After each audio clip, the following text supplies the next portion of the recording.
And I said, we've got the solution right in front of us. I really think we do. We're looking, I mean, we're having all this debate about health care reform and what we're going to do about it and how we're going to pay for it and how is it going to be done and whether it's going to be publicly run or privately run, whatever. The bottom line is that we're currently spending $200 billion a year on long-term care in the most expensive fashion, not giving people the choices that they need, and then we don't have enough money to go around for the rest, let alone taking care of those most needy. We really need to think that the solution is right in front of us. We've got these resources. Oregon and Washington used existing resources and rebalanced their system of care, directed the consumers to, choose the kind of care and supports that they want, and actually not only saved money, but were able to serve more people with the same budget level amount, that they had for long-term care in their states. Most of the states in the country have long-term care programs, including general revenue programs for their own states, except they're looking at piecemeal approaches. The funding mechanisms are so fragmented with all sets of regulations and eligibility criteria. We want them to look at their entire budget, which is what Oregon and Washington did, and put all the pool of resources for long-term care in one pot. Priority, medical services and health care. And then let's look at what people need and how people need them. What are the infrastructures in place to provide that? Do we need to beef up? Certainly. We're not there yet. The quality services are not there yet. We need to continue to build up the infrastructure. It's really, like I said, a hodgepodge. It's a hodgepodge by state. We want to make sure that we create national standards. I think that we should create national standards. So at least we have a level playing field and we have a uniform access to a basic set of services and supports that people can access as they age. But we want the local states to weigh in, and of course the most important way of weighing in is the participation of citizens. So the advocacy begins, that's the other piece that the Older Americans Act gave us. It gave us the authority to advocate. The other piece is, your question is, do we need additional legislation?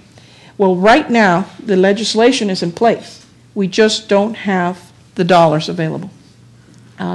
Rich has been working with the national organizations on aging, and there is a proposal that was just released last week, which is very interesting, which is something that we see as a very important and interesting proposal to consider, and we hope that Congress will seriously consider.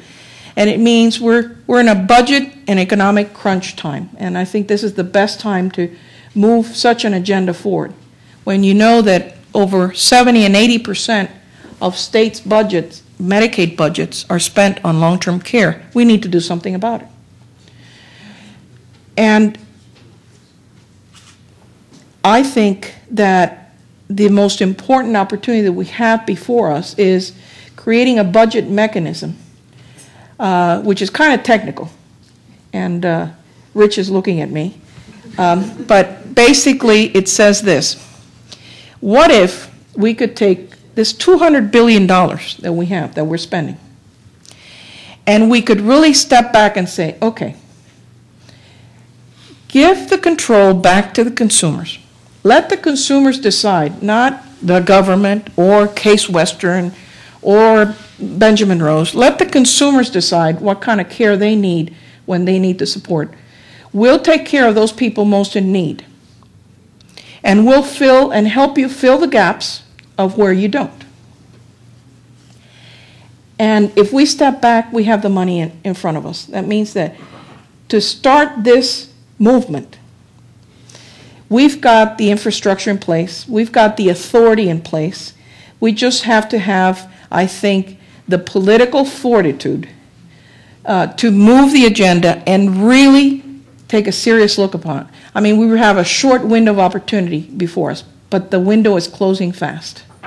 And unless we bring together the entire budget, both our individual budgets as families and individuals across this country, we know that, we need to really seriously take a look and rebalance the care. The proposal is very interesting. The proposal allows us and allows the advocacy to really target on the budgetary mechanisms that are being used and being able to use a discretionary program, which is what the Older Americans Act program is, and by using discretionary investments and having the three components of helping people access that information and support easier, helping people with simple tools to manage their care much better, to improve the quality of care and reduce accidents and chronic disease and manage their chronic disease, and then helping those at highest risk of nursing home placement, we will in fact actually impact and save Medicare and Medicaid monies, which are entitlement dollars, which is what this whole debate is at the national level. So I think I think that we sometimes lose track, but it's right in front of us, and I think the advocacy begins with us as individuals and citizens in every community, and it starts at the local level, and it goes all the way up. There's certain leaders, and I know that Rich can identify some of the people that you all have been working with. Obviously, because of my position, I take no position about lobbying. But the infrastructure is there, and we're ready to roll. We just need the people to speak up. So thank you for speaking up.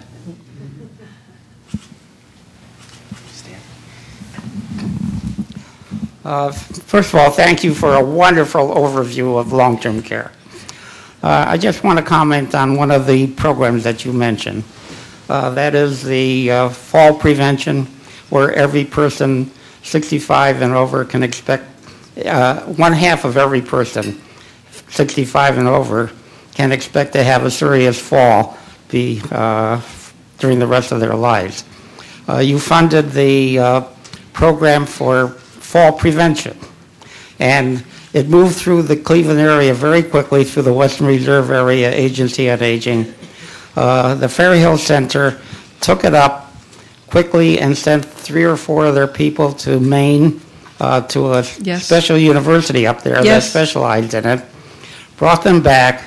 They now have an overwhelming enrollment, can't keep up with it. It is so popular, and they are training one trainer after another who are going to fan out throughout the community for various programs. We want to thank you for that. Absolutely. And thank you for that comment. And the exciting part about it is that we're seeing the benefits on the health outcome side.